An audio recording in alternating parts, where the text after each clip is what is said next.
বিশ্বকাপের mega final ঘিরে বাংলাদেশে উন্মাদনা তুঙ্গে।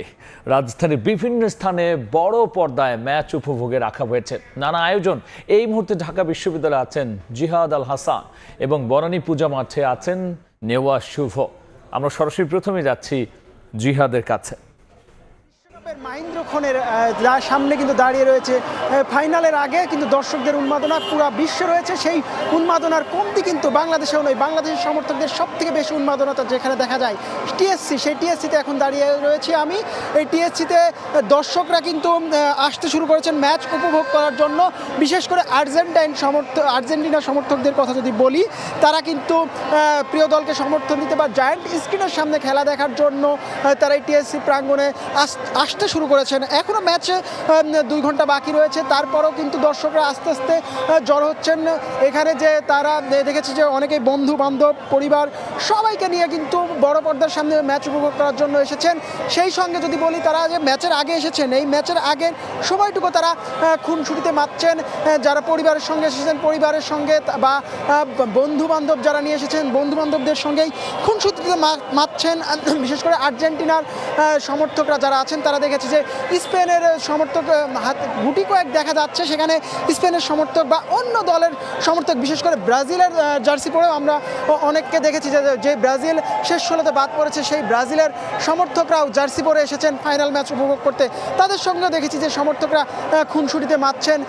এবং এই ম্যাচ ঘিরে কিন্তু দর্শকদের যে উন্মাদনা উচ্ছ্বাস, সেটা কিন্তু এখন একটু কম দেখা যাচ্ছে। এখনও 2 ঘন্টা বাকি। সেই সঙ্গে আরেকটা বিষয় রয়েছে যে টিএসসি প্রাঙ্গণে কিন্তু ঢাকা বিশ্ববিদ্যালয় প্রশাসন তারা কিন্তু দেখা যাচ্ছে সাধারণ মানুষের প্রবেশে একটু নিষেধাজ্ঞা দিয়েছে, যার জন্য তুলনামূলক অন্যান্য ম্যাচগুলোতে যেমনটি হয় যে ম্যাচের 2 ঘন্টা বা 3 ঘন্টা আগে দর্শকরা টিএসসি প্রাঙ্গণে ভিড় করেন এবং তারা এক প্রকার এই রাজু ভাস্কর্যের সামনে তাদেরই দখলে চলে যায়। বিশেষ করে যদি বলি আর্জেন্টিনা ভক্তদের কথা, তারা বিশেষ করে আর্জেন্টিনা ভক্তরা এই বিশ্বকাপ বা আগের বিশ্বকাপে একটা অন্য লেভেলে তাদের ক্রেজ আছে। তাদের যে দর্শকদের উন্মাদনা বা প্রিয় দলকে সমর্থন দিতে যে পরিমাণে তারা সাপোর্ট দিয়ে থাকেন, সেখানে কিন্তু আর্জেন্টিনার সমর্থকদের কথা বিশেষ করে না বললেই নয়। তাদের যে উন্মাদনার কথা বা তাদের যে সাপোর্টের কথা, তারা পুরো বিশ্বকে জানিয়ে দিয়েছেন তারা কতটা পরিমাণ ক্রেজি ফ্যান, বা প্রিয় দল লিওনেল মেসি ডিপলদের জন্য তারা কতটা নিবেদিত প্রাণ, বা তারা কতটা চান যে এই আর্জেন্টিনার হাতে বা বিশ্বকাপ উঠুক। এই বিশ্বকাপ উন্মাদনার খবর টিএসসি থেকে আমার কাছে এই ছিল। সর্বশেষ খবর জানাতে বনানীতে রয়েছেন আমার সহকর্মী শুভ।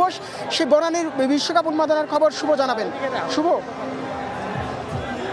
চারিদিকে উৎসবের আমেজ, আর এই আমেজ শুধুমাত্র বিশ্বকাপকে কেন্দ্র করে। কিছুক্ষণ পরেই ফাইনালে মাঠে নামবে আর্জেন্টিনার বিপক্ষে স্পেন। তো এই দুই দলের সমর্থক যারা আছে তারা কিন্তু এখন একত্র হয়েছে বনানীর এই মাঠে। আমরা একটু আপনাদেরকে দেখাতে চাই যে আসলে বনানীর মাঠে যে উৎসুক সমর্থকরা রয়েছে, তাদের যে উচ্ছ্বাস আমরা এই মুহূর্তে দেখতে পাচ্ছি। বিভিন্ন আয়োজনে তারা সামিল হচ্ছে। পাশাপাশি কিন্তু এখানে যে আয়োজন করা হয়েছে, যে সাংস্কৃতিক অনুষ্ঠানের আয়োজন করা হয়েছে, যে ডিজের আয়োজন করা হয়েছে, সেটির সঙ্গে কিন্তু আসলে সব সমর্থকরা একাত্মতা প্রকাশ করছেন এবং তাদেরকে আমরা দেখতে পাচ্ছি সবাই বেশ উৎসবের আমেজে আছে এবং তারা তাদের ফাইনাল ঘিরে যে উচ্ছ্বাস, সেটিকে আসলে প্রকাশ করছেন এবং খেলা দেখার অপেক্ষা তারা করছেন।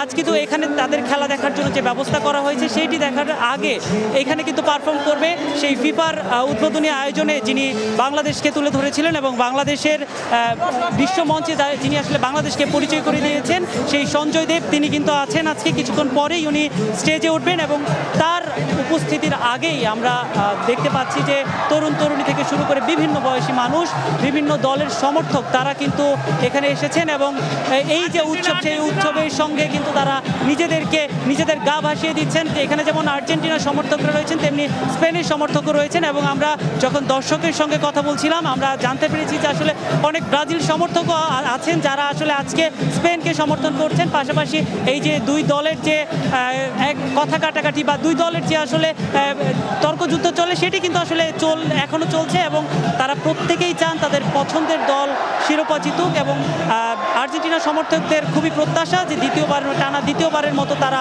এই শিরোপা জিতবে এবং তাদের আরেকটি তারকা তাদের সঙ্গে যুক্ত হবে। এবং যেহেতু বলা হচ্ছে মেসির শেষ বিশ্বকাপ, সেই অনুযায়ী তারা চান যে এবারের কাপটি মেসির হাতে উঠুক। এবং আজ সন্ধ্যা থেকেই কিন্তু বনানীর এই মাঠে আমাদের যে আয়োজন আছে সেই আয়োজন কিন্তু আমরা দেখছি এবং সন্ধ্যা থেকেই কিন্তু তারা আসলে প্রত্যেকেই অপেক্ষা করছেন এবং ঠিক সেই মুহূর্তের জন্য অপেক্ষা কখন সঞ্জয় আসলে মঞ্চে উঠবেন সেইটি কিন্তু আসলে খুব বেশি আর দেরি নেই। পাশাপাশি এই যে খেলার শুরু হওয়ার যে কিছুক্ষণ সময় আছে সেই সময়টাও কিন্তু তাদের আসলে উচ্ছ্বাসের মধ্যে দিয়ে কাটছে। তো রাজধানীর বনানী থেকেই ছিল আমার কাছে সবশেষ।